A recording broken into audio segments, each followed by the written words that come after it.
বন্ধুরা, এখন বাজে ভোর 4টে। তো শীতকালে ভোর 4টে মানে বুঝতেই পারছো যে এখন কতটা ঠান্ডা। আর দেখতেই পাচ্ছ তোমরা, আমি পুরো রেডি হয়ে গেছি। তো যাচ্ছি কোথাও একটা, সেটা দেখতে গেলে পুরো ভিডিওটা কিন্তু স্কিপ না করেই দেখতে হবে। দেখা হচ্ছে একটু পরেই। আমরা বাড়ি থেকে একদম ডিরেক্ট অটো করে সোনারপুর গিয়েছিলাম। যেহেতু ভোরের বেলায় রাস্তায় দাঁড়ালে কোনো অটো পাওয়া যাবে না, তাই জন্যই কিন্তু আমরা একেবারেই অটো বুক করে নিয়েছিলাম। এই অটোগুলোই আবার যেদিন আমরা ফিরবো সেদিন কিন্তু সোনারপুর স্টেশন থেকেই আমাদের নিয়ে আসবে। আমরা সোনারপুর স্টেশনে চলে এসেছি, এখন 4:52। তো এখান থেকে যে ট্রেন পাবো সেই ট্রেনে কিন্তু আমরা উঠে শিয়ালদাতে যাব। আমরা শিয়ালদাতে চলে এসেছি। আমাদের ট্রেন রয়েছে 7:20-তে। ট্রেন 9 নম্বর প্ল্যাটফর্মে দিয়েছে, তো সেদিকেই এখন আমরা যাচ্ছি। আমরা মা তারা এক্সপ্রেসে যাচ্ছি, যেটা শিয়ালদা থেকে রামপুরহাট অবধি যায়। তো বুঝতেই পারছো যে আমরা কোথায় যাচ্ছি। হ্যাঁ, ঠিকই ধরেছো, আমরা তারাপীঠ যাচ্ছি। আমাদের ট্রেন চলে এসেছে, এখন আমরা যাচ্ছি D3 দিকে। আমাদের সিট D3-তে ছিল। ট্রেনের কিছু জার্নির ভিডিও তোমাদের সঙ্গে শেয়ার করলাম। তোমাদেরও যদি এরকম কিছু জার্নির ভিডিও থাকে তাহলে কিন্তু আমাকে কমেন্টে জানাতে পারো।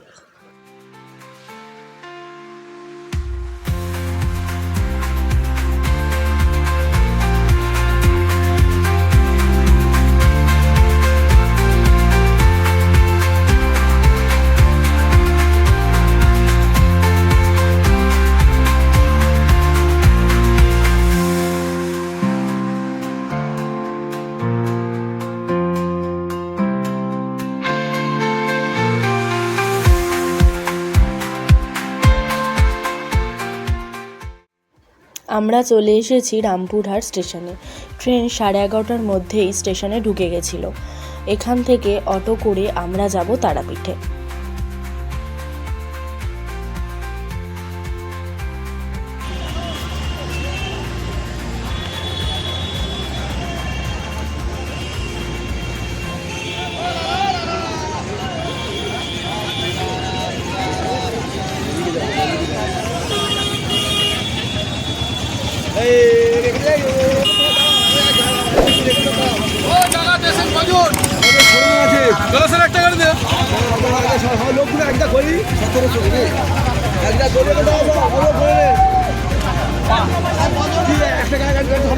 হয়ে যাবে, চলে যাবে। 14 জন বসার ক্যাপাসিটি আছে, দুজন চলে গেলে হয়ে যাবে।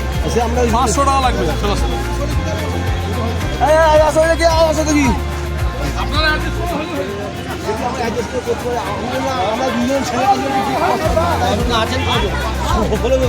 বাচ্চা নিয়ে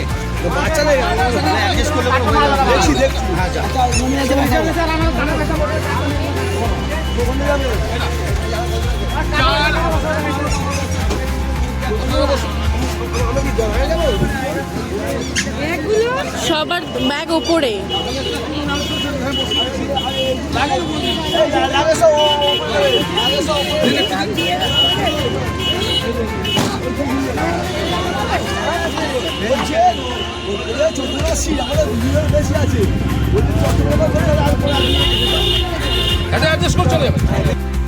আমরা যেহেতু 16 জন ছিলাম, তাই একটা অটোতে 14 জন এবং আর দুজন আরেকটি অটোতে ছিল। আমাদের 14 জন যে অটোতে ছিল সেই অটো ভাড়া নিয়েছিল 500 টাকা, আর দুজনের ভাড়া নিয়েছিল 40 টাকা করে আরেকটি অটোতে। আপনারা যদি 2 জন বা 3 জন আসেন তাতেও কিন্তু আপনারা এখান থেকে তারাপীঠ যেতে পারেন। সেক্ষেত্রে আপনাদের পার হেড ভাড়া পড়বে 40 টাকা করে। আমরা এই তারাপীঠ পৌঁছালাম। প্রত্যেকটি অটোই এই ব্রিজের মুখে আপনাদের নামিয়ে দেবে। তো এরপর একটু সামনের দিকে এগোলেই দেখতে পাবেন যে ডান দিকে মা তারা সরণি এবং বাঁ দিকে মুন্ডমালিনী রোড সরণি রয়েছে। মা তারা সরণিতেই রয়েছে কিন্তু এই তারাপীঠ মন্দির। আর আমরা ছিলাম এই মুন্ডমালিনী রোডের দিকে একটি হোটেলে। মা তারা সরণিতেও অনেক হোটেল রয়েছে, আর মুন্ডমালিনী রোডের দিকেও অনেক রয়েছে। আমরা উঠেছিলাম হরিভবনে। তো তোমাদের একটু ঘরগুলো ঘুরে দেখাই। এখানে প্রত্যেকটি ঘরের রেটই 500 টাকা থেকে শুরু, আর এখানে 500 টাকার মধ্যেই কিন্তু সব ঘর পেয়ে যাবে। প্রত্যেকটা ঘরে 2 থেকে 3 জন থাকতে পারবে, কিন্তু আমরা 4 জনই থেকেছিলাম। একটু অসুবিধে হয়েছিল। আমার মনে হয় 2 থেকে 3 জন থাকাটা বেটার। 2 জন থাকলে সব থেকে বেশি সুবিধা হয়। 3 জন থাকতে পারো, সমস্যা হবে না।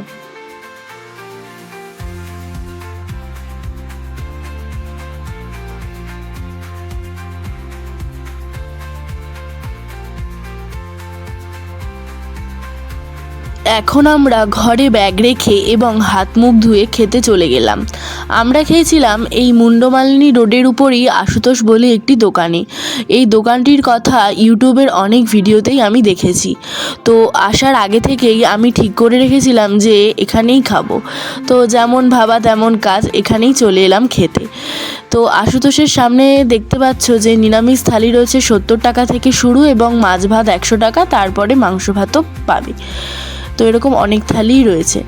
আমি নিয়েছিলাম নিরামিষ থালি, যেহেতু বিকেলে পুজো দেব, তাই আমার প্লেটটা ঠিক এই রকমই ছিল। সাথে চাটনি এবং পাঁপড়টা পরে দিয়েছিল, ওটার ছবি তোলা হয়নি।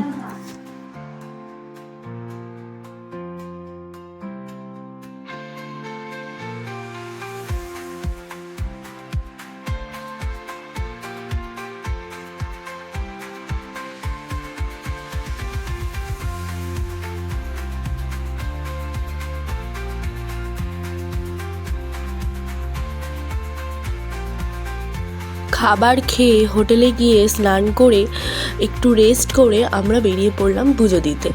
আগেই বলেছি যে মন্দিরটি তারামা সরণিতে রয়েছে। তো রাস্তা পার হয়ে আমরা এখন চলছি এই তারামা সরণির দিকে। এখানে প্রচুর হোটেল পাবো, সাথে প্রচুর জিনিসপত্র কেনারও দোকান রয়েছে। এখান থেকেই তোমরা তোমাদের বাড়ির জন্য এবং নিজেদের জন্য জিনিস কিনতে পারো। আর এখানে ছোট বড় সব রকমের কিন্তু প্যারার দোকানও রয়েছে।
এখানে আরেকটু দূর গেলেই দেখতে পাবে যে বিভিন্ন রকমের পূজা ভাণ্ডার রয়েছে। এখান থেকে আপনারা পূজার ডালা কিনে পুজো দিতে পারেন। এছাড়া আপনারা ওখান থেকে কোনো পান্ডাকে ঠিক করেও পুজো দিতে পারেন। 101 এবং 51 টাকার এই 2 রকমের পূজা হয়। তো যেটা আপনাদের মনে হয় সেটাই দেবেন। আমরা বাসন্তী পূজা ভাণ্ডার থেকে পুজোর সামগ্রী কিনেছিলাম। তো ওখানকারই একটা লোক মানে পান্ডা আমাদের পুজো করিয়ে দিয়েছিল। আর সেরকম ওরা কিন্তু 100 টাকা করে পার হেড দক্ষিণাও নিয়েছিল। আর আলাদা করে পুজোর যে যেরকম টাকা দেবে 51, 101 সেই টাকাটাও তাদেরকেই দিতে হবে।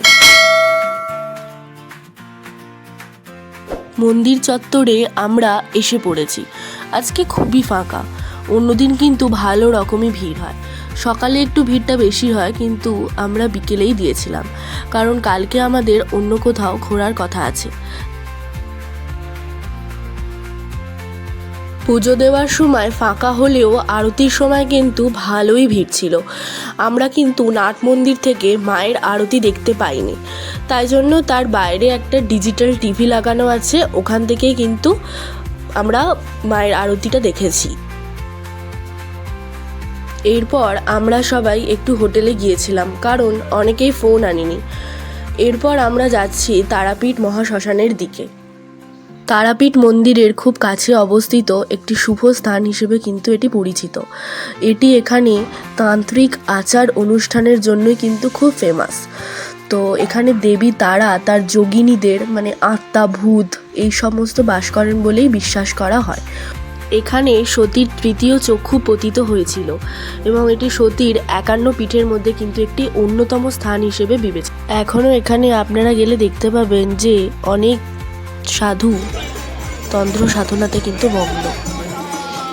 আমরা চলে গিয়েছি শ্মশানের ঠিক মধ্যমণি স্থানে।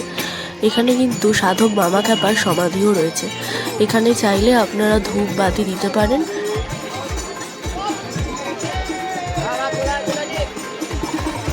ভিডিওটি কেমন লাগলো আপনারা কিন্তু জানাতে একদমই মিস করবেন না। আর পার্ট 2 এর জন্য তো অপেক্ষা করতে হবে, তাই জন্য তাড়াতাড়ি সাবস্ক্রাইব করে ফেলুন চ্যানেলটা। ততক্ষণের জন্য টাটা।